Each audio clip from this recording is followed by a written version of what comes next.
Today's video is sponsored by VariDesk. Yo guys, Jonathan here, and these are two of Apple's newest 21.5-inch iMacs. One you absolutely should not buy, the other is more powerful than you might think, only a couple $100 more, and surprisingly, a really good value, which is not something you'd normally say in the same sentence with Apple.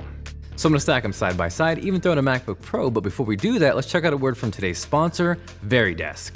So if you work on a computer, chances are you are sitting way longer than you actually should. And if you're looking to get into the standing desk world, the VariDesk Pro Plus Hit Stand solution is awesome. First off, what I really appreciate is the fact that it comes pre-built out of the box. There's no messing around with manuals, no instructions, no tools. You're just instantly ready to go. What's also cool is that this will work with your existing desk. Just throw it on top, it's sturdy, it's really well built, and super simple to adjust. They come in multiple colors, configurations, so if you want to learn more, make sure you guys check out the link below. And again, big thanks to VariDesk for sponsoring this portion of the video. So this is the iMac that you shouldn't buy, the baseline 4K 21.5-inch iMac. And it's not a bad machine by any means. In fact, the performance is surprisingly good. But the fact that Apple includes, for whatever reason, a 5400 RPM hard drive in 2019 is crazy. All the MacBooks, the MacBook Pros, the Mac Minis, the iMac Pros come with really fast SSDs as the base storage option. Even the bigger brother, the 27-inch iMac, comes with a Fusion drive as the base option, so the fact that it's not the same in the smaller iMacs is a little odd. To be fair, the 5400 RPM hard drive isn't as slow as I thought it would be. You're getting read and write speeds about 100 megabytes per second, which isn't bang your head into a desk slow, but you're definitely gonna feel it, and not in a good way in day-to-day tasks. Enter this iMac, the Step Up, which comes in at $1499 US. It's gonna get you a Fusion drive, a 6-core CPU as opposed to the quad-core on the base model, and better graphics, so it kind of seems like a no-brainer. Now, the Fusion drive isn't going to compete head-to-head with a pure SSD. It's just not possible. What it is, though, is part SSD, part mechanical drive, and honestly, the majority of the storage is the mechanical portion, so you're getting that benefit of the capacity, and you are gonna get certain benefits of the SSD like boot times and loading apps. Fancy talk and tech gibberish aside, what does that translate to in real life? In terms of boot time, the 5400 RPM iMac boots up in about 50 seconds, which might not seem that long, but when you compare it to the Fusion drive, which comes in at 20 seconds, that difference is night and day. Now, performance on that Fusion drive initially is kind of amazing. Like, you run that test and you're like, oh my God, this is crazy fast. Once you give it a little time and it kind of runs its course, you'll see the advantage is in that initial burst, because after it levels out to about 100 megabytes per second, both read and write. So clearly there is an advantage jumping from that 5400 RPM hard drive up to the Fusion drive, but if you're curious what advantages an SSD would get you, I took about 183 gigabytes of footage and transferred that from our Jellyfish server down to a 27-inch iMac with a pure SSD, and that took about 5 minutes, which is really freaking fast. For comparison, on the 5400 RPM equipped iMac and the Fusion equipped iMac, that same task took about 30 minutes, which is a huge difference. So if you really truly care about speed, jumping up to an SSD might not be a bad option. Alternatively, what would make a great companion to that Fusion iMac is to grab a Samsung T5 SSD. They're small, they're compact, smacked it to the back, and you got a super machine.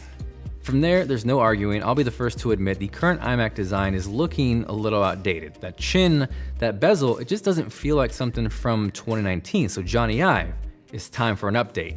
Ugly chin and bezels aside, the display is really good. Like, where else are you gonna get a beautiful 21.5-inch true 4K display that packs a 6-core CPU, pretty decent graphics, a wireless keyboard and mouse out of the box, all for that price point?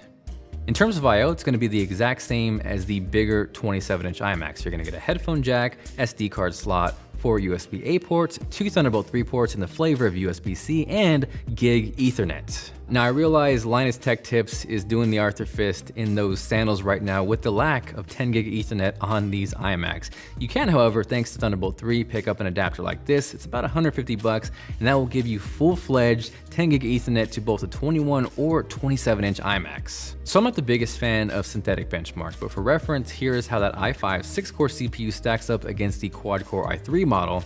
There's a pretty big jump in terms of multi-core performance, but what's really interesting is how close that i5 6-core iMac hangs with the maxed out i9 Vega MacBook Pro. It's kind of crazy.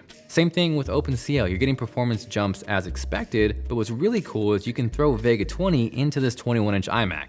Now clearly this isn't Linus Tech Tips, so gaming isn't going to be the focus, and again, you should not buy a Mac of any kind if gaming is your sole purpose. Build your PC.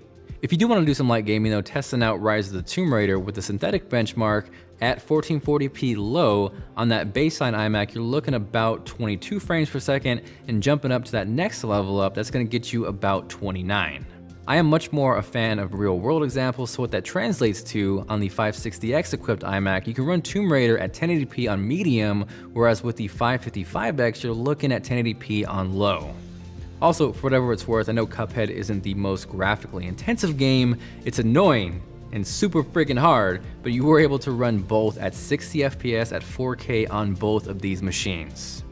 So jumping back to how surprised I was with performance on these smaller iMacs, most of the time I'm on the bigger 27-inch iMac Pro. I've been messing with the 27-inch non-Pro as well, but opening up Final Cut and exporting one of my recent projects that went live on YouTube, the AirPods clone video, which is 4K, around 6 minutes, the export times kind of blew my mind. The quad-core i3 iMac exported the project in 3 minutes and 35 seconds, and again, that's not that bad for the baseline option. The 6-core i5 clocked in at 3 minutes and 15 seconds, and then throwing in that Vega 15-inch MacBook Pro, that was really fast at 2 minutes and 58 seconds. It is worth noting that background rendering with this project was turned on, and yeah, that is how most Final Cut users will use Final Cut, but to push things up a notch to make them a little more extreme, I turned background rendering off, opened up some red 8K RAW footage, and then exported that to 8K ProRes, and that was honestly a bigger jump in performance between these models. The quad-core i3 iMac clocked in at 6 minutes and 40 seconds, the 6-core i5 model